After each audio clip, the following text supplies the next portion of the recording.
Oh, hey, yeah. How are you? Oh, hey, doing good. How are you doing? Good. It's I think like a slower week, knock on wood, because I think a lot of people are out at festivals. So great time to catch up on things. How about you? Uh, Funny enough, I just got done doing some interviews earlier today, so this is the last one I got going Oh, on today. But wow, I've been busy really looking day. forward to this, and I'm so happy we can finally do this. Yeah, likewise. I feel like it's been a long time coming, and thank you for your patience. I know I've had like a lot of crazy things going on in my personal life, so yeah, here we are.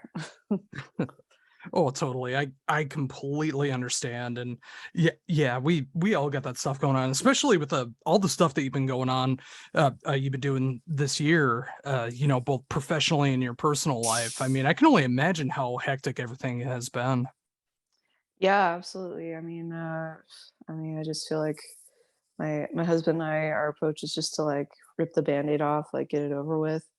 But we've just had so many back-to-back like home projects that I like literally just wrapped up for my parents moving into our house, which is another crazy thing. But then like that day, the AC blows out, of course. I mean, I just feel like that sums up my year right now on a personal level. But yeah, I mean, work has been busy too. Took a lot more work on this summer as well. So yeah, definitely can't say I'm bored. Oh, I imagine not. And but I do got to say that though. I mean, just to start with, like, I'm really proud of you to be able to see that you've Oh, been going out on your own. I mean, I've known you for so long, and you were instrumental in me being able to get my start. Like, some of my first interviews I ever did were through you, through all the different oh, companies that you've been a part of, and you've been a part of some amazing labels and PR over the years. But the fact that you finally took the plunge and decided to do this on your own and be able to cover such great bands across the heavy spectrum, it's so awesome to see that. thank you so much. Yeah, I mean, it's definitely been a journey. I mean, 11 years going strong.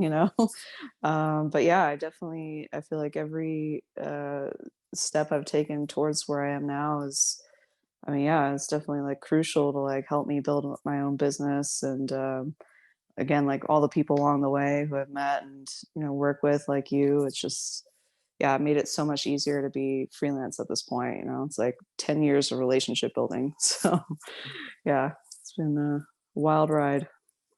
Oh, and I can definitely relate because back on August 2nd is was the very first time that I was ever doing any kind of radio, any kind of show, any kind of anything regarding music. So I also hit my 11th year this year doing anything music related, and you've been along for the ride for me, through the thick and Hmm. thin of it all through this time, and just like seeing the trajectories that we both had, like being able to keep in touch with each other, being you setting me up with some of my favorite shows I've ever been to, some of my favorite interviews I've ever done. I remember going to Maryland Death Fest in 2015, and Hmm. you set me up with so many great ones that happened there, including Bloodbath, who I just got done talking to earlier today. So it was kind of Oh, full cool. circle when it came to that. Well, yeah, firstly, congratulations on 11 years too. I feel like there's actually a few of us where it's like, yeah, 11 years strong. Like, it's really weird. But yeah, I mean, I love helping people out, and you've always been a great interviewer. So yeah, of course, like I'd hook you up with, any of my artists like back then and now. And that's really cool about Bloodbath. I actually, yeah, I would love to work with them. Actually, work with Nick again. I'm sure you remember I also used to work with Paradise Lost, one of my faves. So Oh yes. yeah. Yeah, and you set me up with Paradise Lost as well too. Over here in Minnesota, I Hmm. was able to talk to Gregor, and it was so cool to be able to do that. And I'm just thinking about like all the opportunities that I got, thanks to you, and just like getting my name out there, and it's just like it helped me like insurmountably, like all of like the promotion that came from that, and getting to cover Hmm. shows, getting to do interviews, and again, just like the fact that we're so like neck and neck of like when we started, like you mentioned, a lot of us hitting that 11-year mark, and just seeing where we are now, and thinking about that as well too. I mean, obviously with everything that you've been a part of, I mean, what was it like to like finally decide to like break out on your own and start doing freelance? I mean, it was definitely scary. I mean, you never know. I mean, I was trying to get like put feelers out there to a few like really close friends, before I, put in my 2 weeks and quit Metal Blade and then went freelance. But it was just really hard to tell because again, those are like my personal friends that I know would support me. So it's just like without really asking a lot of people and knowing for sure that they're going to hire you, like once you do like a big jump like that, like will people still follow you, will people support you? So yeah, it was definitely stressful and scary, I guess, a little bit at first, but I figured I put in all these years building relationships with media and also bands managers. Like some people have to want to hire me, right? Like I've definitely had people like over the years say like, "Oh, if you were freelance, I totally hire you." So, it's like now it's like the test, like will they actually hire me? And yeah, some people did. So it was yeah, I mean really humbling and I mean it's been a great experience so far.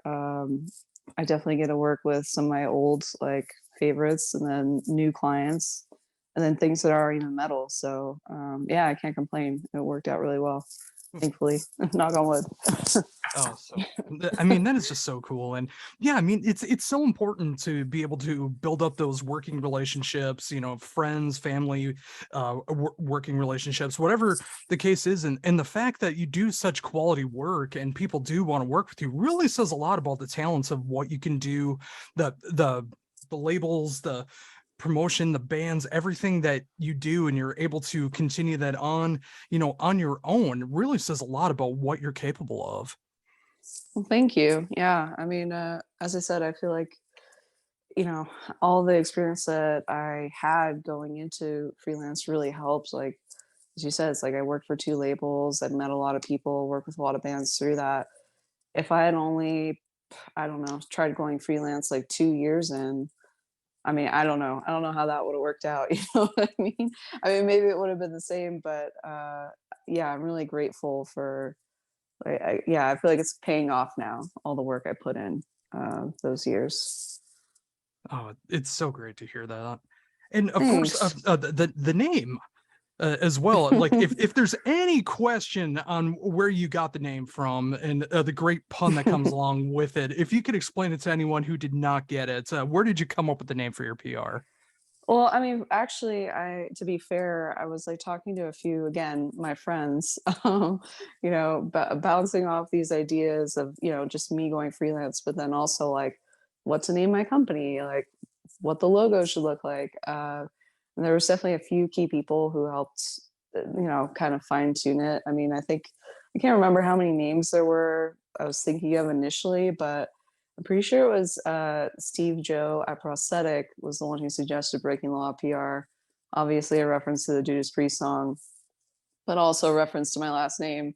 And I think it also what I like about it is that breaking the law. Just looking at it, it's just like a phrase. It's like okay, you're like breaking the law. Okay, I mean a loose explanation as like you're like thinking out of the box, like you're doing things creatively, not like literally breaking the law. I mean, I guess that was like my initial concern with that name. Actually, I love the Judas Priest reference. I loved the reference to my last name. I like the general concept of thinking creatively, but I was actually worried that people would think it's like a PR company for like ex-cons or something like. So, but again, like Steve came up with it. I bounced it off a few other people. They all thought it was great, and I was just like, all right, well, I think this could work. So yeah, that's where it came from. That's the explanations. I do also like that it's not like metal has like a sign to them, like, okay, this is like a metal PR company. But to someone who maybe isn't in metal, it's not like overly metal to where they'd be scared away too. Cause I didn't really want that in case like I started branching out to like other music genres or things that aren't even music. So it really, I think now looking back on it was for sure the right choice for a list of reasons. Oh yeah, and I think it fits so perfectly for you too. I mean, like just like being able to break out on your own, breaking through working for other companies under other different heads, and you're able to do it yourself. You're able to work with all of these great bands, and I'm so curious to see what's going to be happening in the future too, because you have an amazing clientele already, Mhm. and I know it's just going to Thanks. get bigger. Thank you. Yeah, I definitely have some cool stuff that I'm trying to lock up for Q4 right now, but there's definitely a big name in there. Just kind of waiting on an update before I announce it, but I imagine it'll be pretty soon. Definitely got some cool things in the works for next year, but I mean, I really like working, obviously, those like marquee bands. I mean, that's also attracts business to me as well. But there's also some really cool, like unsigned or smaller labels that I'm working with. So I like that mix. I think it's, important not just to only work like the biggest, like, it keeps me on my toes to also work like the smaller and like up and coming releases. I mean, Undeath was one of my best campaigns this year. That's their sophomore record, so I love stuff like that too.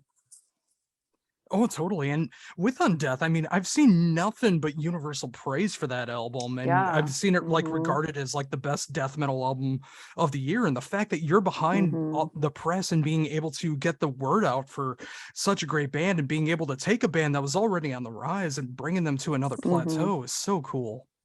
Thank you. Yeah, I really love those guys. Love the campaign. I mean, still an ongoing campaign, obviously, but yeah, that initial push with the record, it was huge. I could just when I got the record, actually, I just knew I was like, this is gonna be big. Like, it's just a really good record. It's just right at the right time. Like these guys get it.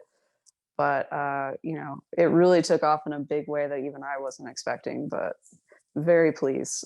So yeah, looking forward to that ongoing campaign.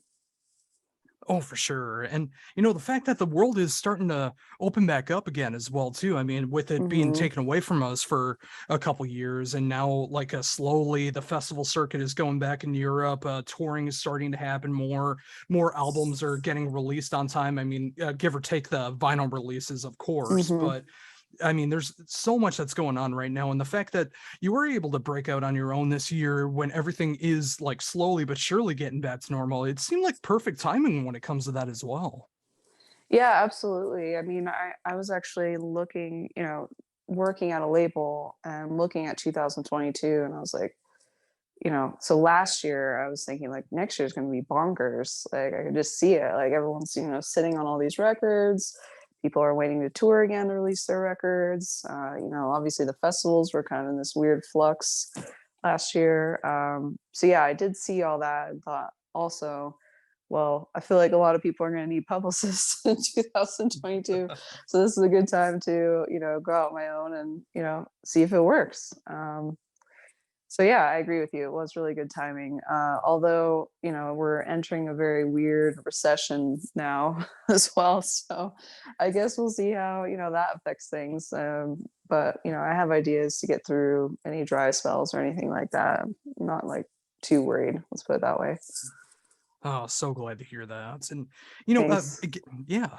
And alluding back to what you were just talking about a bit ago, I love the fact that you do cover such a wide gamut of music as well too. And it's what I love to do when I interview bands. Like I love interviewing bands that are about to put out their debut album. I love interviewing bands that have been around for 40 years. Like good Hmm. music is good music. And when you can work with good people and you're able to have that good relationship, whether like it's on my side and doing like interviews, or if it's on your side and being able to help with press and get the word out for everybody. It's just like when you're able to show off good music that you thoroughly enjoy and you're able to push it that much more. I mean, that's got to be satisfying in and of itself.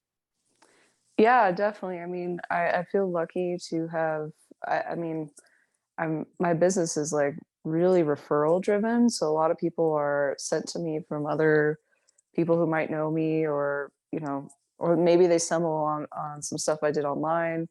uh so I have a lot of people reaching out to me, and I can kind of review, and see like what like makes sense for me, like what I'm passionate about. And again, knock on wood, so far it's really been all projects that, I mean, I truly believe in. I think I can successfully work. I like the people I'm working with. I haven't, and I mean, I don't really want to do this in general, but I guess if I, needed some work, like maybe I'd like compromise on one of those points, but like it really hasn't been that way so far, which I love. You know, it's different coming from a label where you have like this giant roster of clients. I mean, realistically, there's no one person who could say that they would love every single band on a huge roster of a label, right? That was definitely me. But now with a much tighter roster and like because I'm just, a one woman company with like a little bit of part-time help, yeah, I can be really selective and work all those like passion projects, which is why I got into this business in the first place. Right. So yeah, can't complain. Oh, definitely. So try not to peel too much behind the curtain, but I am curious, like, what is like the thought process of a band that you want to be able to start working with? Like, say, like it's a band that you haven't heard of or you haven't worked Mhm. with before. Like, what is the process behind that? Right. Yeah. So there's actually one client I'm taking on now for next year. So we just did this process where, they didn't really know me. Their label, talked me up. The label also talked them up to me. I listened to their, debut record, thought it was great. But, it's like I want to know the behind the record, like the band, the people involved. So we were just asking each other some questions over email. I really liked just everything about this band or this like the main guy in the band. We just really hit it off. I feel like we're completely on the same page. We're exchanging a lot of ideas. Like that's all. Those are the kind of things I'm looking for versus like someone who comes in and says like, okay, well, here's my record. Like, this is what I want. This is what I won't do. And it's like a giant list of like, I won't do all this, I just want to work with people where it's more like collaborative and people who are open-minded to trying new things because as you know, like press is constantly changing and the way people do it, right? Like used to be like all, I don't know, like phone calls or I guess like email interviews and now it's like a lot of video interviews. Not everyone's okay with that, and that makes my job tougher. So yeah, I'd say like it's having that conversation up front and like getting a feel for each other that really helps me decide whether I want to take the project on or not. Um, yeah. Oh, for sure. And I'm so glad you brought that up too. I mean, especially with how much press changes and everything. I mean, especially like over the pandemic and seeing how much like Zoom has replaced Skype for the Oh most yeah, part. And just like, absolutely. it's like some Hmm. people still want to be able to use Skype. Some people want to be able to use Zoom, Hmm. phone calls or emails. And that's why I definitely try to like be as available to all these different options as possible because Hmm. I never want to miss out on an opportunity to promote a band that I enjoy or I care about or hearing about for the first time just because I don't have the right platform. Oh, exactly. I think that's really smart. I try to train all my clients to think the same way. Like, yes, like you need to have Skype. I realize, like you said, that it's kind of gone by the wayside, but it's still actually in Europe and UK, some of the people over there, they might only use Skype. I think also in Latin America, that's something I've run into.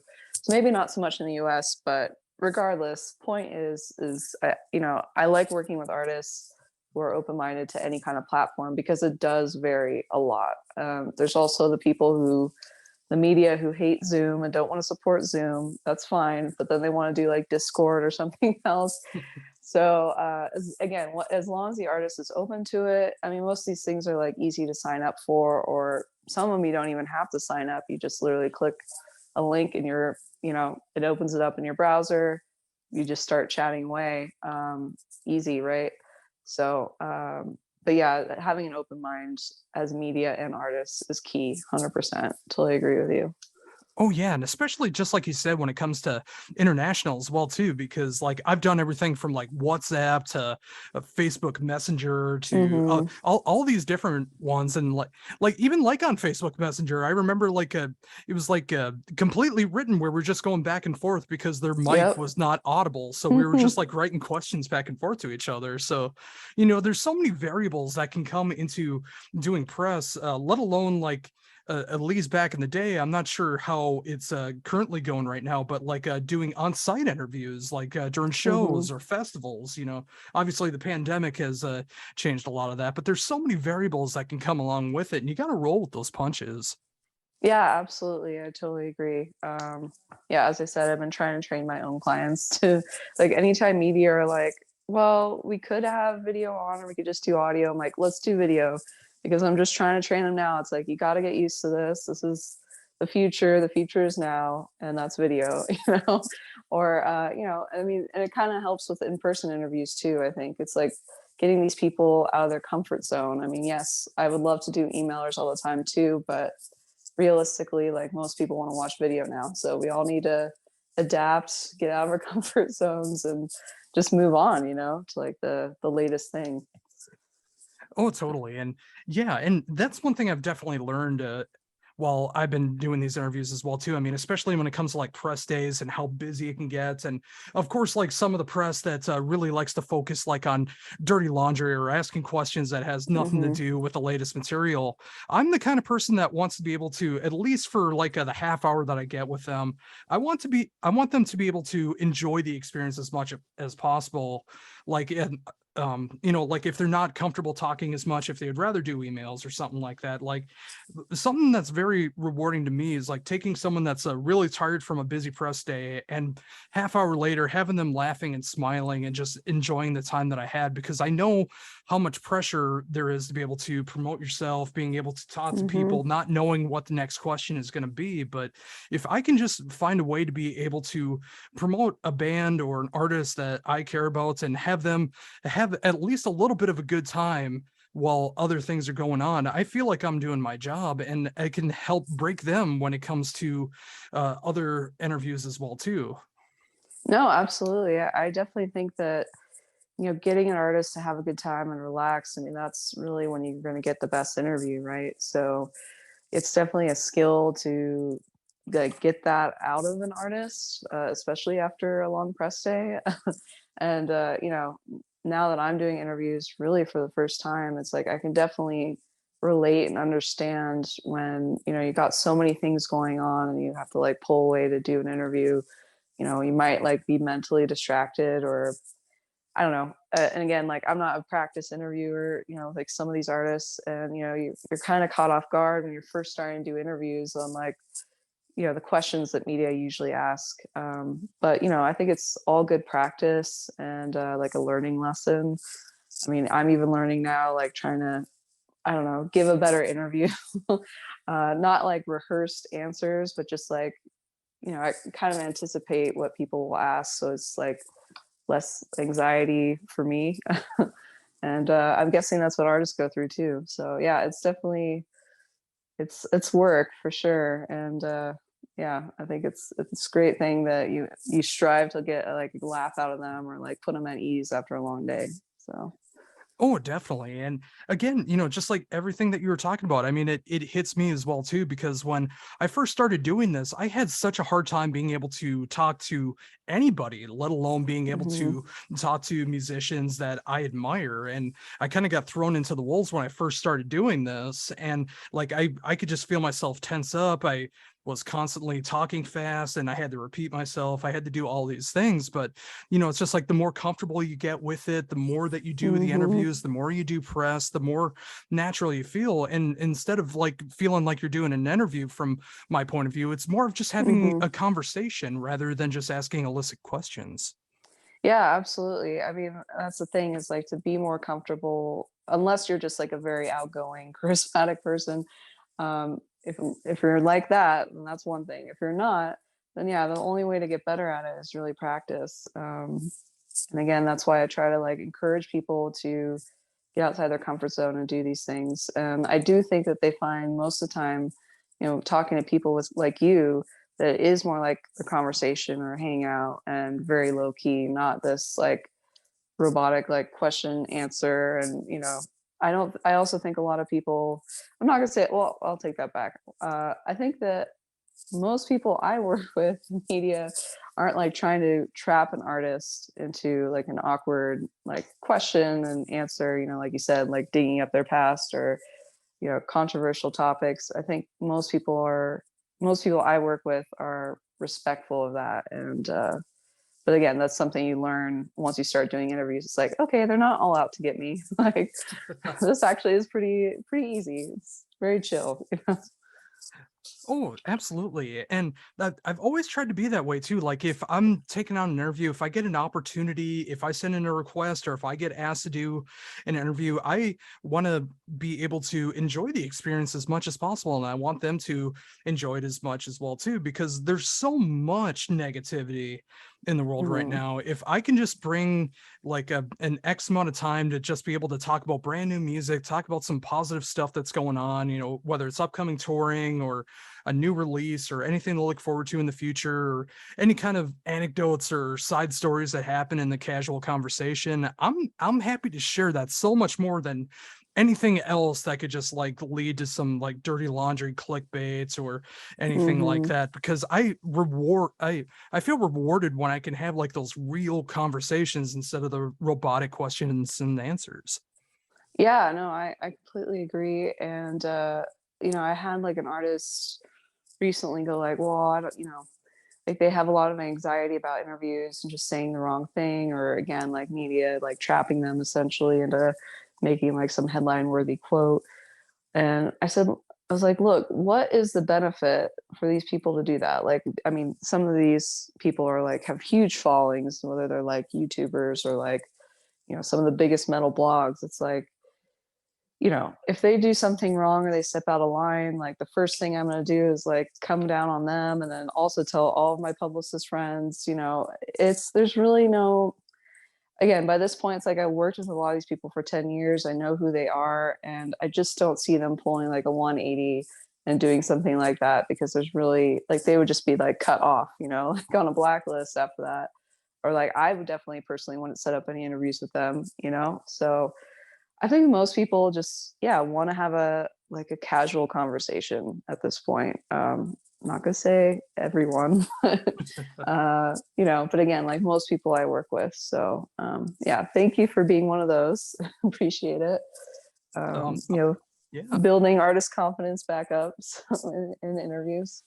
So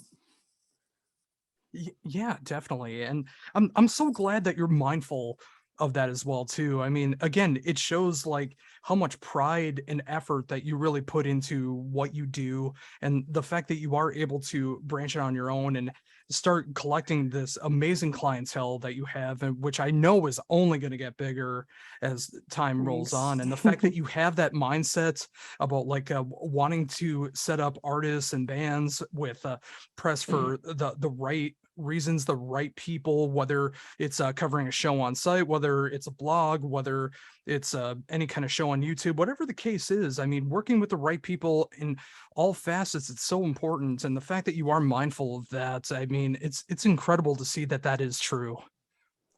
Thank you. Yeah, I mean, as I said, I've worked really hard over the years. I've made a lot of relationships. I'm not gonna say like I'm an expert publicist, but I definitely think I know what I'm doing. You know. Uh, so yeah, I mean, I try to. I think it's also just a balancing act. It's like I want to make the artists happy, right? But it's also like I also have a responsibility to the media too. So it's yeah. I mean, I'm trying to like line up situations where media are happy, band are happy. Like it's a win for everyone. So that's my goal anyway. Oh, absolutely. So thinking about that as well too. I mean, depending on who gets to check this out and they're hearing about you for the first time or just realizing that you broke it on your own with breaking the law, like where can people contact you for potential information to start working with you? Well, you can hit me up on Instagram or Facebook at Breaking the Law PR. There's also my email, very good with emails, Nikki at breakingthelawpr.com. All of that's on my Instagram and Facebook. So yeah, I'd say that would be the best place to reach me. I do not have a website at this moment. I just have a link tree. So, but yeah, I feel like most people, well, not most people, a lot of people definitely have websites now, but there's still like this like younger movement that's using Linktree. So I don't know, like I've actually maybe you can answer this for me. Like, what do you think? Should I get a website? Is a link tree enough? Social media enough? I don't really know. I feel like there's like different ways of thinking about that. There is, and I've been thinking about this as well too, because like this year, just like a few months back, I actually started up a link tree where I have links to everywhere you can check out my show, all Right. the interviews and Hmm. stuff like that. But I still have my original website as well too, because I have a link to all of my interviews that I've done audibly, or if they're in written form, I also have that up on the website as well too. But it's like I imagine, like in your case, like as long as you have like links to who you're working with, or if you have some kind of like maybe like a free blog site or something like that, where you can have like a list of the clientele that you work with or something like that, that might be a good way to go about it. Yeah, I mean, I've definitely thought about like it's like when people say like, "Well, where can we find you?" I mean, having a website would definitely, be the easiest way to promote that. But then again, like, yeah, I mean, it's just another thing to update or maybe potentially like have. I'd have to like get a web guy to deal with that. So I'm just like, is that even necessary at this point, or is it like fairly easy to find people on social media and look at their link tree? I mean, I don't know. When I talk to older artists, they're like, "What's a link tree?" And I'm like, "Okay, maybe I should get a website." But I don't know. Yeah, Something I'm thinking it's a about. transitional phase right now. I mean, I think Yeah. there's Hmm. still the people that love looking at websites. There are the people who like looking at social media, and then there's the people who like looking at the short form social media, like TikTok or something like that. So, Yeah. Hmm. it's just like there's so many different ways to go about it, and it can be hard, especially when I know you're doing so much yourself. Like you're just trying to Hmm. think about all Yeah. the right things that you're trying to do, and it can be very overwhelming. Yeah, no, absolutely. I mean, I would love to spend more time posting things on my socials just to get followings there and then potentially attract more clients. But I mean, that's a job in itself. So, and again, like the whole website, that's like something I've just put on the back burner because I'm just trying to focus on, more day to day things with my business. And I'm also training someone part time. It's just, yeah, it's a lot. So I feel like unless you have like a multi person company, you really got to focus on like what's like the, I don't know, like easiest way to, to go about this. It isn't a ton more work, like I'm not a web person. So I want to just focus on PR. Um, yeah, anyway, Oh so no yeah. website, link tree, link tree for now. And there's So, nothing wrong with that. And yeah, I mean, I'm like I said, I'm using Linktree myself now, and I don't even put up like my individual links anymore. Like every week when I'm promoting my show, I put up the Linktree and then have people there you like go. click the Yeah. link, and then everything's right there as well. Like all the social media, all the links to all the different podcast forums that you're able to go to. I mean, it's very convenient, and it's like there's pros and cons to everything. But the Yeah. fact that you True are that. able to focus like on one thing, especially with like newer bands that are looking for some kind of representation of some kind, like they could see that link tree and think that is the right way to go. So I'm glad you're doing that. Exactly. Yeah, that's the other argument. I was like asking some people, I'm like, well, I think that probably younger clients would look at it and be like, okay, she knows what she's up to. Like she has a link tree, not a website. But maybe having both is good. I don't know. It's just something I think about. Sorry, I feel like I completely derailed this question. I'm just supposed to be like promoting my business into like Linktree versus website. But anyway, Well, it's actually a good conversation to have too, because it's just like there could be a band thinking about this themselves. Like, do we need a band website, or do we just put right. up a Hmm. band link tree? It's like it works in so many ways. I know. Yeah, I definitely work with people who have massive followings on all these different platforms. They don't have a website. I mean, some do, but I'm thinking of one right now who just has a link tree. So I don't know. I guess you could go both ways, or I guess it depends like what you're like who you're trying to reach. But yeah, I don't know. A debate for another time. We should do a link tree versus website roundtable. Get a